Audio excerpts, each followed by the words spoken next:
What's going on, guys? Renegade here, and I know this isn't my normal style video, but things are a little different today. I'm also going to apologize for the video quality right now. One, I'm trying to do this quick and like in the moment, and right now my normal camera that I use is having fits. I gotta try and fix it. Hopefully I can fix it.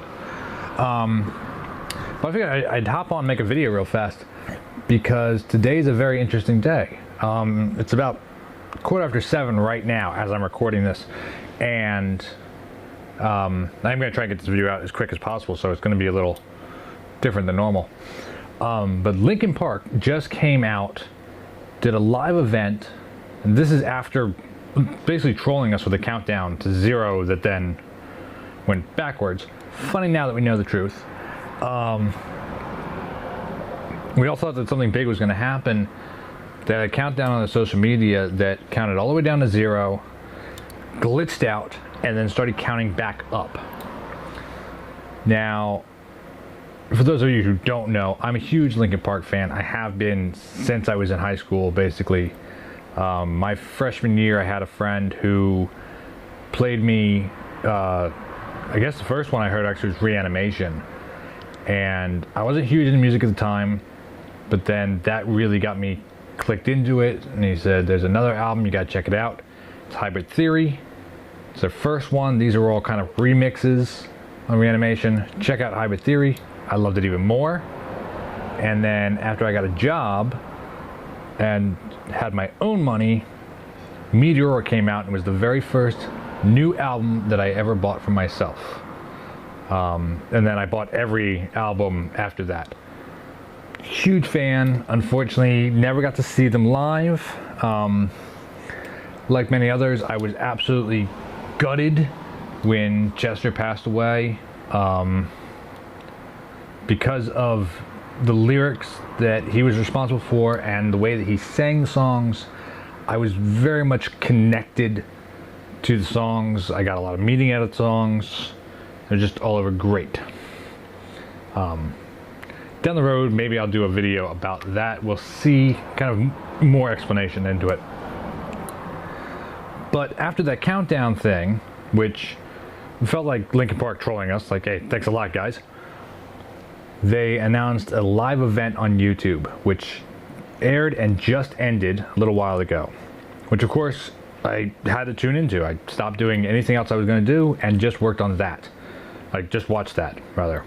It was a live concert where they announced their new singer, Emily Armstrong, from a band called Dead Sarah, who is going to be the new singer of the band, or new co-singer, because Sonoda's still singing.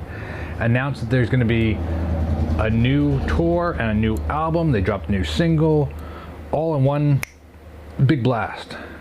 And of course, I'm watching the live feed and watching the live chat. A lot of people are, all for it, and there's a lot of people that are super against it, saying, she's not as good as Chester. Chester would not be happy about this. I don't know about that.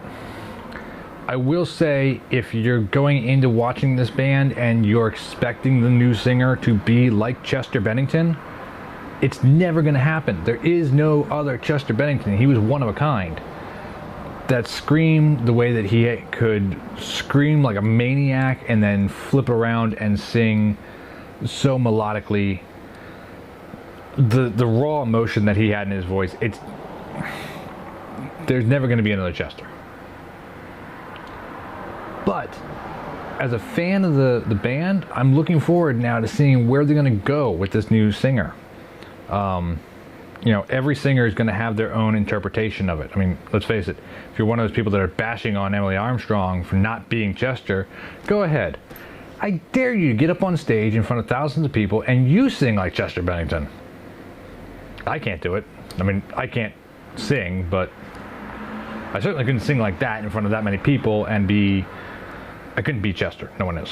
It ought to be interesting to see. It looks like a new lineup for the band. It looks like Rob might not be there anymore. I don't know. We're going to find out more about that, I guess, in the future. Sonoda said that there's going to be more stuff coming out, so I guess we're going to learn that all.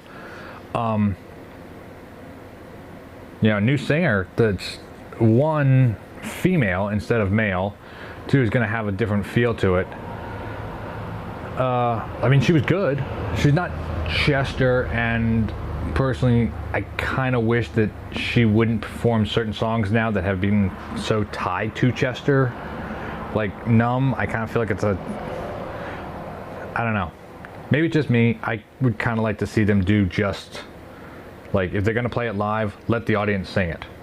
Kind of have a constant tribute to Chester Bennington and what he did and how the fans connected to him and how the fans particularly connected to him through Numb. Yeah, I mean, when they did the Hollywood Bowl concert after his passing, the crowd sang all of Numb. The band did not. And I think that was really powerful, and I think it really connected. So maybe, like, don't have her sing Numb, don't have her sing One More Light. Just because I feel like they should be standing alone. I'm sure there's other ones too, but in terms of vocals, people have called her the Janis Joplin of this era. I wouldn't necessarily go that far, but she does have kind of a more old school feel to her performance. Kind of like the old school rockers compared to the new school. But maybe that's just my take on it. I don't know. But I don't know about you all, but I'm quite interested to see. I want to, you heard the first song. They dropped a single. It was the first song they played in the concert. It was called From the Machine. Let me double check that real fast before I go and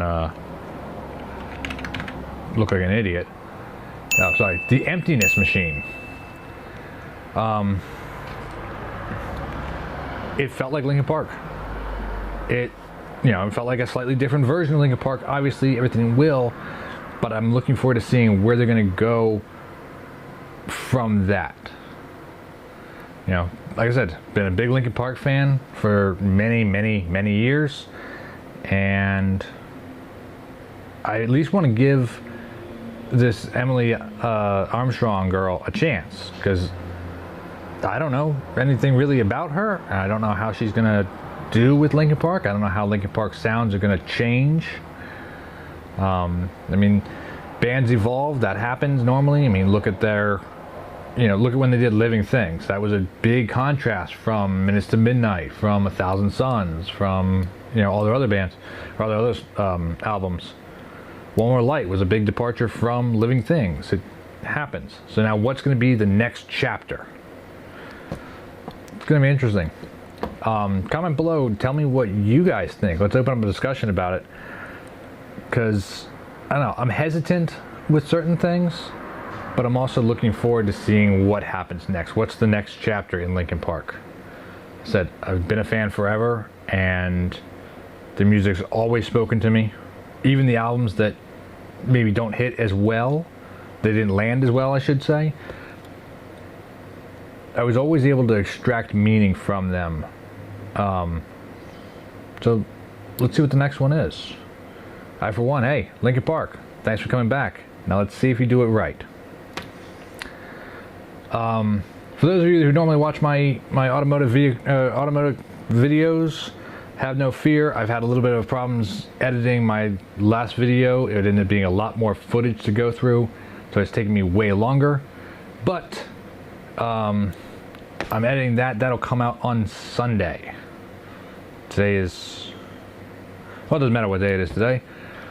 That video coming out on Sunday, and we're gonna get back to the normal. But I thought a little break from the normal, a little departure, and let's see what happens. So until next time, y'all keep rocking and rolling. I'm gonna keep taking care of business.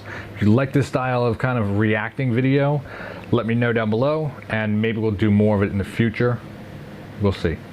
See you next one.